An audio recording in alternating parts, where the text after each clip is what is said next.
আমাকে দুশ্মনী কাছে ওরা করতে আমি ছাড় তো দিয়েছি, লেকিন ছেড়ে দেয় নাই। ঠিক তেমনি ভাবে আপনার জন্য আমি একই সিদ্ধান্ত, আমি ছাড় দিব তো ছেড়ে দেব। আল্লাহ তারা এই কথাটাকে বোঝাবার জন্যই পুরো 9 আয়াতে কারিমা করছে, এভাবে আল্লাহ তারা শুরু করেছেন। আপনার কাছে কিছুটার খবর আসেনি?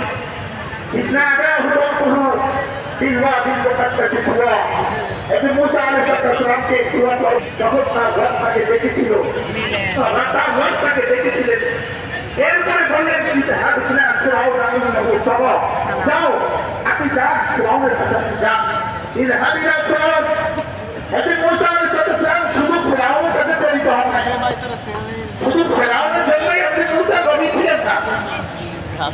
হযরত মুসা তো নবী ছিলেন পুরো বনি ইসরাইলের জন্য, শুধু ফিরআউনের কাছে নবী ছিলেন না।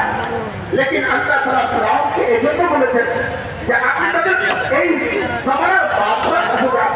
যদি বাদশাহ আপনার কথা শুনে, যদি বাদশাহ আপনার কথা শুনে, তো বাদশার সব আপনার কথা শুনতে বাধ্য হবে, এই জাতি আপনার কথা শুনতে বাধ্য হবে। এই জন্য আমি বাদশার কাছে আগে যাই। এর অর্থ এই নয় আল্লাহ তাআলা ফিরআউনের কাছেই শুধু মুসাকে পাঠিয়েছেন, এর অর্থ এই নয়। আল্লাহ তাআলা বলেন ইযহাবিলা ফিরআউন, আপনি ফিরআউনের কাছে যান, ইন্নাহু তাগা, সেটা তাগা হয়ে গেছে।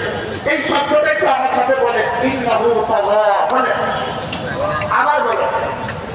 এই শব্দ মুখস্থ করা লাগবে আমাদের, যেন আমি ইন্নাহু তাগার মধ্যে আমি করে না যাই, যেন ইন্নাহু তাগার মধ্যে আমার ছেলে করে না যায়, যেন ইন্নাহু তাগার মধ্যে আমার মেয়েটা করে না যায়, যেন ইন্নাহু তাগার মধ্যে আমার স্ত্রী করে না যায়, যেন ইন্নাহু তাগার মধ্যে